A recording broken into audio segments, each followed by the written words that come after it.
दोस्तों, अगर आपसे मैं पूछूं फैक्ट्री ऑफ ऑलराउंडर किस कंट्री के पास है, आपका जवाब क्या होगा?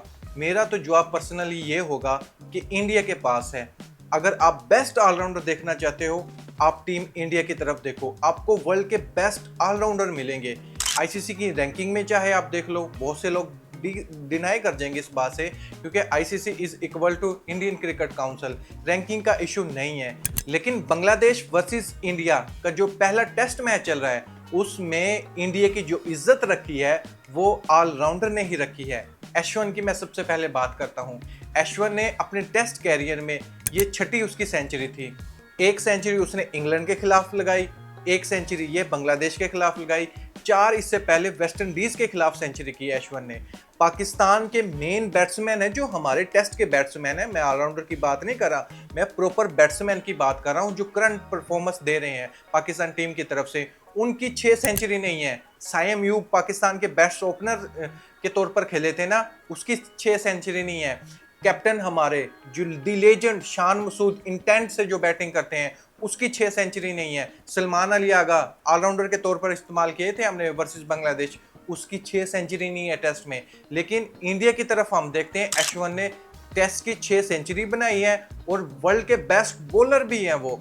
अगर आप उसकी आईसीसी रैंकिंग देखोगे ना, बॉलर के तौर पर एशवन पहले नंबर पर है। अगर ऑलराउंडर की सिचुएशन में देखोगे आईसीसी की रैंकिंग, तो एशवन दूसरे नंबर पर है। Best allrounder in ICC ranking Jadeja है और सेकंड नंबर पर अश्विन है। और बॉलिंग के तौर पर आप देखोगे तो अश्विन पहले नंबर पर मौजूद है। आप अंदाजा यहां से लगाएं कि इंडिया की 144 पर 6 विकेट गिर चुकी थी, 144 पर। फिर आते हैं जडेजा और अश्विन, एक लंबी पार्टनरशिप लगाते हैं और इंडिया को एक अच्छा टारगेट सेट करके देते हैं। और कल को तो दोबारा बैटिंग करेंगे, उसमें देखो क्या वो करते हैं। 195 रन की पार्टनरशिप लगाई, जिसमें अश्विन ने 100 प्लस रन किए, जडेजा ने 80 प्लस रन किए।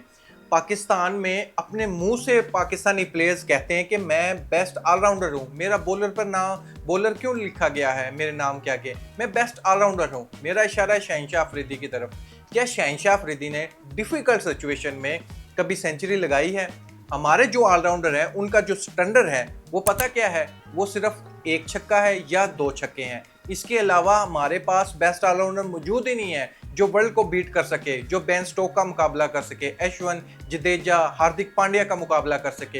हमारे पास ऐसे ऑलराउंडर मौजूद हैं जो सिर्फ 2 छक्के लगा देंगे और पाकिस्तानी अवाम मीडिया पर उसकी हाइप बनाएगी और उसको बेस्ट ऑलराउंडर का टैग दे देंगे। जैसे हमने शहनशाह अफरीदी को बेस्ट ऑलराउंडर का टैग दिया है, वो अपने मुंह से कहता है कि मैं बेस्ट ऑलराउंडर हूं दुनिया का।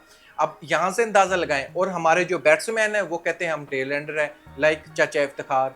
ये सिचुएशन है हमारी, ये स्टैंडर्ड है हमारा। पाकिस्तान के जितने भी टेस्ट बैट्समैन हैं, अगर आप उनकी तरफ देखोगे तो वो हर मैच में तकरीबन फ्लॉप ही रहते हैं और ऑलराउंडर पर गेम आ जाती है, टेल एंडर पर गेम आ जाती है। सेम सिचुएशन अगर हम इंडिया की तरफ देखें तो हर बार उनके टॉप ऑर्डर आउट नहीं होते, कभी कभार आउट हो जाते हैं। लेकिन जब ऑलराउंडर पर सिचुएशन आती है, टेल एंडर पर सिचुएशन आती है, वो अपना 100% एफर्ट देते हैं, लाइक अश्विन और जडेजा। अक्षर पटेल भी आप उसका नाम शामिल कर सकते हो।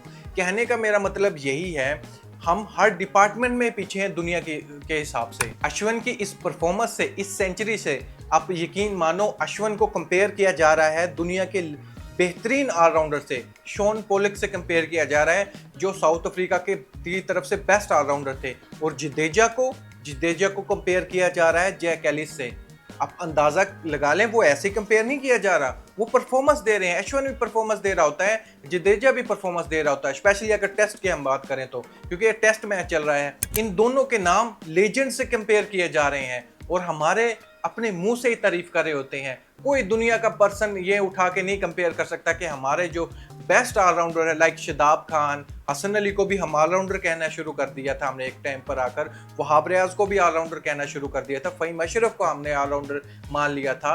हर चीज़ गरीबों को, जिसको ऑलराउंडर कहते हैं, गरीबों का बेन स्टोक, हमारे पास कौन सा बेस्ट ऑलराउंडर है, मुझे कमेंट बॉक्स में आप जरूर बताइएगा। मेरी नज़र में तो कोई भी बेस्ट ऑलराउंडर नहीं आ रहा है जो करंट सिचुएशन में चल रहा है इस टाइम से सूरत हाल। उससे पहले तो हमारे पास अफरीदी भी है, अब्दुल रज़ाक भी थे, लेकिन अभी की सूरत हाल की तरफ हम देखें तो इंडिया के पास बेस्ट ऑलराउंडर मौजूद है, लेकिन हमारे पास बेस्ट ऑलराउंडर मौजूद नहीं है। दोस्तों, अगर आप इस स्कोर बोर्ड की तरफ देखोगे तो young blood superstar, future superstar Jaswal, इसको मैं भी मानता हूं। अगर इंडिया की तरफ से कोई प्रॉपर अगर बैट्समैन देखना है एज ए ओपनर तो जसवाल की तरफ देखो, जिसकी तारीफ में ऑस्ट्रेलिया के ऑलमोस्ट हर प्लेयर ने यह कहा कि इंडिया की तरफ से जो फ्यूचर स्टार मिलेगा आपको इंडिया की टीम में वो मिलेगा जसवाल। और उसने पहली इनिंग अच्छी खेली, 50 रन बनाए डिफिकल्ट सिचुएशन में।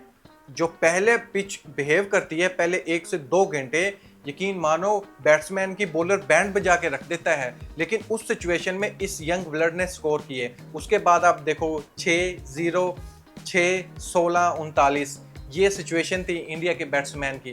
फिर बाद में आते हैं 2 वर्ल्ड के बेस्ट ऑलराउंडर जिन्होंने मैच बना दिया।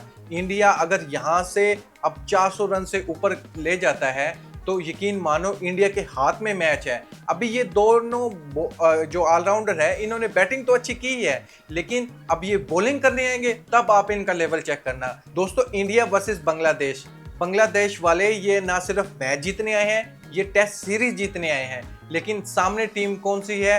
वर्ल्ड की बेस्ट टेस्ट टीम है, टेस्ट चैंपियनशिप में टॉप पर बैठी है। लेकिन बांग्लादेश ने पंगा लिया है इस टाइम इंडिया से। आप क्या इस बारे में सोचते हैं? क्या बांग्लादेश की इस परफॉर्मेंस से आपको लगता है पहला जो टेस्ट मैच है अभी की सूरत हाल से, क्या आप फेवर किसको मानते हैं, किसको अपर हैंड रखते हैं, बांग्लादेश या फिर इंडिया को? अपनी राय कमेंट बॉक्स में मुझे जरूर बताएं। Thank you.